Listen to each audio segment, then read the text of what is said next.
Are you ready for our real thoughts today? Gee, Nostalgia Critic, what are we gonna do tonight? This one will probably, nobody will care about you much, but they're gonna really hate me for it. Even though I know you don't like this movie. Let's talk about the Flintstones movie. Yabba-dabba-don't. I should have looked up who directed this, because it's one of those doofuses that either does, like, Smurfs, or, like, Alvin and the Chipmunks, or Beverly Hills Chihuahua. It's, like, one of those jokers that did this movie. And, I love how, we're always so mean, but at the same time... we make crap, too. But no, at the same time, I get the impression that some of these guys that end up in those type of movies are literally just doing it for a paycheck.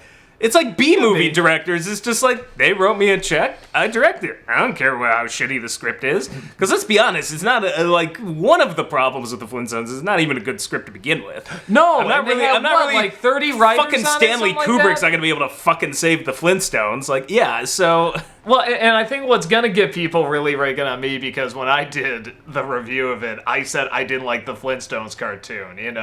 Oh! People just flipped. They just went insane. Like, how dare you, sir? And it's like, I don't despise it. It's just nothing to me. We were Jetsons fans. I do like the Jetsons better. Actually, but that's not the good. Jetsons better too. But I'm not gonna say that's a good cartoon either. It's just like, and I guess pick your really non-effective poison. It's just kind of bland. But Listen, I appreciate what it did. Can we all I appreciate we got agree- animation in prime time, in sitcoms, every week, and that's amazing, and Yes. that deserves a lot of credit. And can we all agree that Gazoo was the highlight of the series? That's right, dum-dums. Played by the infamous Alan Cumming in Viva Rock Vegas. I still haven't seen that one yet, by the way. That's probably one we might have to do down the line, because I hear it's very bad. But yeah, so here's the thing about this Flintstones movie, because even as a kid, I just didn't really care that much about the Flintstones. I don't hate it, I just didn't get into it. Okay, you know what I watched the Flintstones for? The animals, the weird inventions, right? Yes. That was cool. I always love the wanton animal cruelty on that show. It's like, we're gonna make a pelican a garbage disposal, or a dinosaur do this. I'm just like, wow. What an awful... It's like that Rick and Morty bit where it's just like he creates that little robot and it's just like, what is my mission in life? To pass butter. And then later asks, what is my mission? I told you, to pass butter. And he looks down at his hands and he's like, oh my god. Yeah, welcome to the club, pal.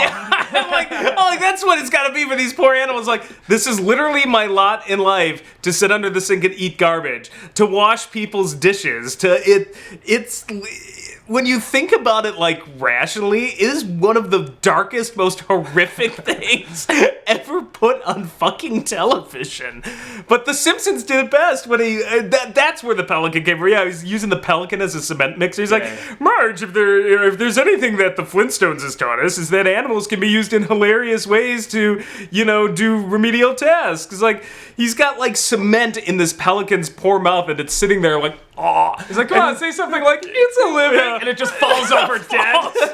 And that to me sums up the Flintstones. I'm just like, when you look at it that way, the show's fucking hilarious. I will say this, as a kid, I honestly like Gazoo because I was a child. Like, you could sit there. So I like the alien. How dare you? But I'm just like fucking 5. Like, what 5-year-old wouldn't? But I think I was in it just for Barney Rubble. Like, Barney was my favorite character. I found him amusing, but wasn't in it for Pebbles or Bam Bam or the eventual Pebbles Bam Bam wedding, which ran in prime time. Wait, they married each other? What? You don't remember that? Well, I was okay. I once for a second I thought they were brother and sister, but you're right, they're just neighbors. Oh god, no. This isn't Star Wars, dude. Twincest. No, like... No, because that's right. 1990. I want to say it was 1990? I want to say it was like 1990. I thought we were talking about the 70s thing, where it's like the Pebbles and Bam Bam show, they're like teenagers or college students or something. You remember that? And they had the 70s jam going. Oh my god. This is just reminding all the stupid stuff associated with Flintstones. Maybe it was a rerun, but no, I remember it was like I remember it was like 1990 or something. Was Kazoo the priest? I was pissed. That would have been awesome. I was pissed. I got to Dum Dum and Wave. I was pissed because I never liked Pebbles and Bam Bam to begin with, and I was a huge fan at the time because I was fucking 10 years old of America's Funniest Home Videos, and they're like, we're sorry, America's Funniest Home Videos will be interrupted tonight so we can give you the Pebbles. the royal wedding of the year. I'm serious. This is how they fucking announced it. I'm not making this up. This happened. You can maybe find a promo for it somewhere on YouTube. It's like, America's Funniest Home Videos will be interrupted tonight because we need to bring you the Pebbles and Bam Bam wedding. And now let us join the ceremony. It was like Princess Di getting fucking married, and so I still remember to this day because I was a kid and I was so pissed off and I was just like, why would they do this? And I just remember our dad being like, well, apparently enough people really want to see Pebbles and Bam, as only our dad could say with his dry sense of humor. So I remember that. That's the stupid shit the Flintstones Bottom line, all of this is still more interesting than Flintstones, the movie. So Gazoo, Barney, and wanton animal cruelty is what I was into the show for. Actually, like, what was that order? The order of the water buffalo or the what? I don't know. I actually like that group as well. I actually had to be reminded of that in the movie because I was like, who are these guys? This is how you remember. Maybe I actually like the show more than I remember. But I also remember the show to me. Watch it again. Well, as a kid, I remember the show being just kind of boring to me. Cause it's just dull. It's just like, for a kid, it's just kind of like an older sitcom. But I get it. I get the time period. I get that it's harmless, it's innocent, and it really changed a lot in terms of TV animation. I'm just amazed was very clever that they were animating it before a live studio audience. That laugh track the whole time, 30, 40 years before Simpsons, just did it a week ago or whatever. Well, they got rid of the audience then because, it's like we're all moving. Yeah. They want to move past the sitcom, but, they had the traditional route of just always the ability to do that. And Scooby-Doo. The strain on the animator's wrists, as Simpsons would say.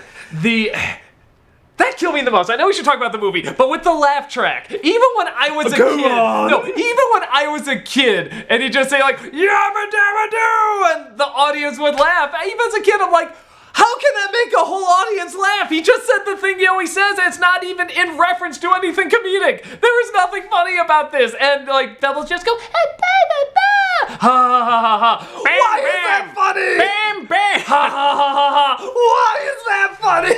Even the jokes that aren't funny, I get why there's an audience laugh, but why is that funny? It always drove me nuts because it's like they're trying to really maintain the illusion that a studio audience is watching this and laughing at it. I'm like, I just can't. I can't Flintstones. I can't Scooby-Doo. That's why I like the Jetsons. They never did that. Dig that grave. Dig that grave. Dig. The Jetsons are in the future, so that audience hasn't been born yet. They're going to hit China soon, pal. All right, but let's talk about this. They love Flintstones in China. Let's finally talk about this movie.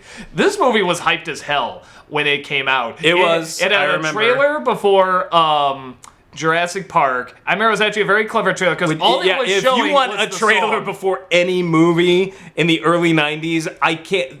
Really, that was it. Like, Jurassic Park was like the biggest fucking movie of the first part of that decade. And it says, your favorite family's coming to big screen, and you just see this little pebble going across the layer of Flintstones, meet the Flintstones, and they just do the whole song, and that's it. But then at the very end, because we're all thinking it's going to be a cartoon, because that's what they still did back then. They had a Jetsons movie and such, and suddenly this realistic hand catches it, and you see John Goodman go, yabba-dabba-doo! The audience howls. I mean, they're like, that's really, like, we're friggin' doing this, but in kind of a fun, good way. Like, this could actually be really funny. It was like that scene in 2001 with the monkeys. I mean, just like everyone just went nuts, and I was laughing. I'm like, and I didn't care for Flintstones, but I'm like, you were also like funny. 11. I know. So our sense of humor was not at its peak. So, and then the other trailers were coming out, and it looked okay. I mean, it looked like imaginative and visual. This is when CG was really catching on. And, we just saw the dinosaurs from Jurassic Park, and Icy Dino running around, but it was still a mix of it, too. It's like, okay, this could be kind of fun. And then when it came out, too, that it's a cartoon. It is still kind of a cartoon world, so you don't have to make Dino look really realistic. Yeah. It can be cartoony. So this movie comes out, and like, I think the only other movie at the time that got slammed as hard was, like, Coneheads, which was a little unfair. The better movie. A little unfairly slammed, in my opinion, but I'm not gonna act like it's good. It just didn't deserve It's a that much one-joke hate. movie, but at least it was a joke. Yeah. and Flintstones was just getting, like, destroyed by every critic. And the big thing that they were saying is that this movie apparently had 30 writers, which nowadays is like every film. They're just not credited. I mean, you hand something to write this line. I need a funny line here. I mean, we've talked to writers before, and they'll just do that, and they don't really get the main writing credit. Like, maybe somewhere in that million other credits, they'll get, like, story, editor, side note, whatever, when really they just came up with Gremlins the line. 2, a year and a half earlier, got better reviews, so it's obvious that the critics were being paid off by Chuck Jones's contingents yeah. But yeah, this movie sucks. It's not very good. No conspiracy. The critics weren't paid off Well, and here's like we believe nowadays. I want to get your opinion, because this is something like when we were watching it, the production design, we couldn't figure out if it was brilliant or awful, because it looked like a place at Universal Studios, like a theme park. But it also kind of looked like the cartoon, too. Like, none of it looked that much like rock. It kind of looked plastic, but it was also bright and colorful, but it was also kind of dirty and dusty, and we couldn't get a grasp on, does this really work, or is this just the exact opposite of what it's supposed to be? It had the same problem Hook had. But Hook, in my opinion, actually pulled it off, which is, if you watch Hook, it's painfully obvious it's a set. Like, I mean, in a certain way, it's like, it's not a fantasy land. You're on a movie set. It's really obvious it's a movie set. But the set's amazing. But A, the set's amazing, and B, there was something about the way they did it that it kind of worked. It was its own thing. In the Flintstones, it was the same idea. It's like, this is obvious, this is a movie set, but I could never suspend my disbelief that extra step necessary. Like, it just, I think you put it best. It looked like a theme park attraction. Like, you could see the robots and the animatronics, and I felt like I was waiting in line for, the Flintstones ride at Universal Studios. You know what would have helped it the more I think about it? Because when I think of that movie, I think of, like, a lot of brown and yellow, and even, like, the purples and blues of the rocks and stuff are sort of shrouded by that brown and yellow. And I know the show kind of was, too, but what if they had, like, you have the brown, you have the yellow, but you have a really blue sky against it. The contrast of it seems like there's no contrast in the colors. The color scheme, from what I remember of the show, was these bright characters in the foreground. You've got the orange, and then it wasn't brown. It was white. It was like stone gray white like of the houses. I remember some, but I always remember like the stone gray of the houses and I don't know. The characters I remember a lot of white and I mean, gray, they did kind of pop in it. But here's the thing. We're talking about a show that was made on the cheap. Yeah. So, I mean, when you can do anything you want now because you've got the budget, and I mean, clearly this movie had the budget. Yeah, it looks like an expensive movie. So much so that I think they only made the sequels just to get their money's worth out. Maybe. Well, we already have this shit lying around. I don't know. I just feel like it could have been more colorful. I felt like the movie was strangely monochromatic, which is weird for something based on a cartoon show. Yeah. But with, this whole thing, like, I don't know. I feel like there's a right way and a wrong way to do nostalgia. Like, the right way is kind of like referencing, hey, you remember this, but we're going to sort of take it to, like, the next level, too, or we're going to kind of make fun of it, or we're going to bring something out of that nostalgia that is either new and you love, or something that was like, this is the best part of the nostalgia, and we're going to really focus on that. The Brady Bunch movie did that. Yeah. I thought it was more successful at being like, okay, well, we're going to be respectful to a certain degree, but we're also going to poke fun at this and be like, no, this is pretty or another great example, we've referenced this a lot, the Lego movie. I mean, the Lego movie was great. What was that should be the gold standard. What was the focus of that? They were like, yeah, it's Legos, it's nostalgia, we get it, but they focused on the creativity and imagination that everybody has with Legos, and the heart, and that you want to play with these, and childhood, obviously with the ending and the connection that they have. They're like, that's the stuff you want to think of when you think of Legos, and that's the strongest Here's my problem, stuff. though, and now they can all thump on me. I'll play shield here for you for a second. What was the heart of the Flintstones? It's like we're talking about, like, the things that make Legos so great. What? To be honeymooners with cavemen. Yeah. Audience. What was what was the heart and soul of the Flintstones? What did the movie miss? See, that's the problem. I'm like, what do I'm sitting here trying to think, it's like, well, if I were going to do a Flintstone movie that captured the essence of the Flintstones, what would I do? And I'm like, I can't think of anything. No, it's just kind of a one joke. You can, but it would be very difficult. I think the focus should guess he loved his wife. Yeah, no, honestly, that would be the honey. focus. I guess, you know what? It is the honeymooners. What made the honeymooners work? That's what we need to go with. Yeah. What made the honeymooners work? And they I were would focus on cantankerous, that. they had crazy neighbors, but you know what? He really loved his wife. Okay, so we'll go with that. Instead, Fred gets a bunch of people fired.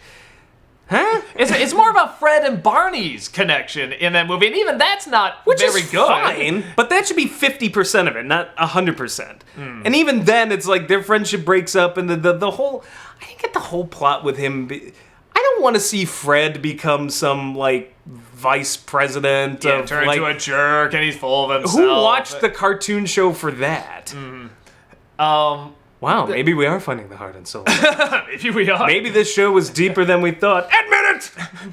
And this was at a time, too, when all the movies, like all the comedies that were kind of family-friendly were like, not even that, just all comedies, some asshole in a suit has some sort of plan that either involves getting everybody fired or a microchip. And in this case, it's the Quizette Hatterack. Yeah, it's the Dune guy. Paul Atreides. And, you know, they use the main character as some sort of sucker to bring in. So he can be silly, but he has a heart of gold, so he's the hero and you root for him. The other guy's clearly smarter, but he doesn't have a heart, so you don't like him. And they just use that over and over and over and over. And, yeah, I think it took away from what little you could do with this sort of setup, but you could still potentially, which is focus on, you know, the family, the husband and wife, kind of the goofy neighbors, and just kind of have fun with that. But instead, it's like, hey, remember this scene where they went bowling and he's on his tippy toes? We did that.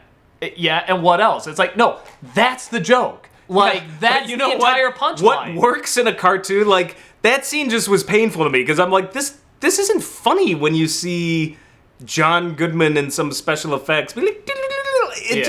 It works in the cartoon because that's what cartoons do. They exaggerate things. It's like here it's just creepy and awkward when John Goodman does it. What you said with the Brady Bunch movie, that works because they're satirizing and because it was so removed from reality that they put it in reality. That's why that worked. They put it in reality. This one is in their strange reality, but they don't push it that next step. They just do what the cartoon did and stop. You know, but we can watch the cartoon. I don't even want to watch the cartoon. I want to watch the Honeymooners. But we've got Elizabeth Taylor. Yay. Seriously, I want to know what the IRS had on her. I want that blackmail file. It's not like she was doing much at the time anyway, but it's like, all the things for her to do, like, why the Flintstones We're going to throw you in the Flintstones movie. What did they have? For all we know, maybe she really was Wilma's mother in the cartoon show, because she was around. She could have been. That was very, very strange. Yeah. And then even some of the choices, like, Goodman, that's a fine Fred. Goodman was actually perfect. Yeah. I have no complaints. Rick Moranis, a surprisingly good Barney. Yeah, would not have been my first choice, but actually it works. Definitely not appearance-wise. I was not as anti-Rosie O'Donnell as Betty, even though it's like, that looks nothing like Betty at all. But it's like, she had the laugh, it was a little exaggerated, but it's fine. It worked. The woman who played Wilma, whoever that is, sorry. She was fine. It's like, all the actors Well, they traded her fine. up with, what's her face from Third Rock from the Sun? Yeah, Johnson, they switched it out. I'm forgetting her name, but from Sally from Third Rock. Yeah. Well, they switched them all out for that. But it's something where it's like the actors couldn't bring something to this that can make it work, because it's like, just what do you have to work with, and would they even let them work with it? My biggest problem with the movie was just, we were saying it when we were watching it, I'm just bored. Yeah. I guess in some respects it got the show. Yeah, you know what? But even as a kid, okay, Flintstones to me was one of the more boring cartoons I watched, but that still had things that I enjoyed as a kid, and you know what? It's easier to tolerate in a 24-minute format. Yeah.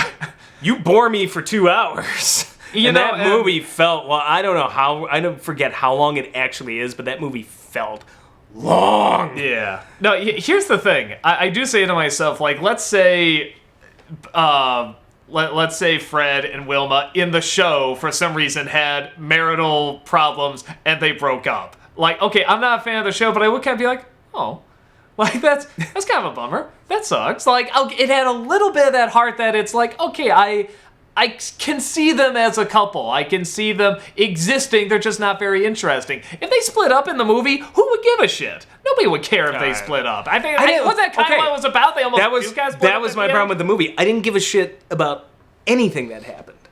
Like, it was literally just like a paint-by-numbers script, and it's not like I'm not going into Flintstones being like, ooh, I'm gonna be surprised. But at the same time, it was just so dull in the way they did it that it's like, okay, not only am I not gonna be surprised because it's a paint-by-numbers script, but I just don't care. Yeah. Like, I'm just not invested in any of these characters, and I will say this with a cartoon, like, I was invested in the characters, and it's a crime, really, because I'm glad John Goodman has managed to survive after Roseanne and everything. Yeah, multiple times. I feel like he comes back, disappears, but he's managed to survive and make a place for himself, because I think John Goodman is one of the best actors so good. out there. And so I'm glad for him. Rick Moranis, he retired, but I feel like everybody involved, it was a crime against their acting skills. Like, the movie just did them no favors, gave them nothing to work with. And I could see John Goodman trying. That's the tragedy. It's like, he's trying, but you can almost see the look on his eyes like, I can't do anything with this. Yeah, all of them. It's I just, what I have to work with, yabba-dabba-do. They usually put in an audience laughing here. I'm just hoping the theater is going to do the same thing. Scribbles, crapple, crabble. That'll be the third film that they make. That'll be the catchphrase. Yeah, trying to think what else. If there were any laughs in the movie, two scenes that got a laugh out of me. And actually, this is an example of pushing it to the next step. There's a scene where a bird is, clomping on the little tickets, little stone tickets when people are going in. And he turns to the camera. We all know what's coming. So I'm like, oh, it's a living or something. He turns to the camera and says, this job sucks. It's like, that's funny. That's taking the joke we all know and pushing it to the next level. No, I would have just had him say, kill me. Yeah, if we were right, we do that, but they're like, kids, whatever. So it's like, every moment I exist is agony. And then either that or just, why are you doing this? And then the other scene, I think, again, this is actually kind of to the acting, is when they're about to hang Barney and Fred. But Barney has a job as like a snow cone guy, and when they're about to hang him, they're still paying for the snow cones. He's like, can I get your? I can't break a 20. Please don't kill me, please. I gotta get fired. Oh no, I don't have change for that. Please. It's like, that was a little funny. He just kept it going. I don't even remember that. That shows you how much. No, like that was a little funny, but like, yeah, I can't remember anything else getting a laugh or anything like that. And I guess like if you got little kids and they're like, I want to see the Flintstones movie, like, it's fine, it's harmless. I can't think of anything that was just like, oh wow, that's awful, like that's really gonna mess them up. I mean, it's just, as a child, I honestly enjoyed the Jetsons cartoon movie they came out with in like 89. I wonder if that still holds up, because people have been asking me to review that. I'm just like, I'm sure it's being not, okay. I'm sure it's not great, but it like. It's a cartoon. It had bright colors and diverted my attention for 2 hours. Yeah. That's like really all it needed to accomplish. Like, I just remember the skeletons couldn't even do that. I just remember the skeletons of those little gizmos all around, and it's like just afterwards I'm like, oh my god, this was like mass genocide in the Jetsons movie. Played out like a weird Star Trek episode. A little bit, yeah. Like, we're destroying the environment, this planet, I don't know, but as I said, it's like all it needed to do was just distract me for 2 hours. It did a better job of that than the Flintstones. There's something to like the Jetsons. Well, the Jetsons the movie did have a much better moral, I remember. It was more bright and colorful, and you could just tell this is for like little kids. I was a little kid when I saw it. It's fine. It's like the Care Bears movies or whatever. It's like, look, this is for little kids. We get it. We can make fun of it and stuff. It's just for little kids. The Flintstones problem was it aimed higher. Yeah, kind of. Sometimes when you aim higher, you fall longer. And farther. That's it. You fall farther. You reached too high on that statement. I did. See, I was demonstrating what it. happens when you aim too high, particularly with metaphors. Yeah, I think it's because it was a PG movie. It's again, back when that kind of meant something. They were obviously trying to get like a grown-up demographic as well. They're trying to make it a little bit more adult in the advertising and the production and everything, but they missed what was going to make this adult and instead made not even that interesting a kids movie. So yeah, just kind of a dull, boring flick. If you like it, fine. He hates Flintstones. He hates the movie. He hates you for liking it. He hates you. Send all hate mail to Doug Walker. But remember, he hated it a little bit too earlier. Actually, you hate it too. What am I talking about? You know what? Just copy me on Crucify the hate us. Wait. Copy me on the hate mail. Crucify us on the bedrock. I'm used to it. Little pterodactyls and like, I don't know, what they used for nails back then? Just more rocks? Smaller rock pebbles. Crucify us on pebbles with pterodactyl hammers. Why don't they just hit us with a rock? As long as there's a laugh track after it, I think it'd be okay. Fun. Actually, I would laugh at that. If I saw Doug Walker getting stoned to death on Flintstones, I would laugh hard.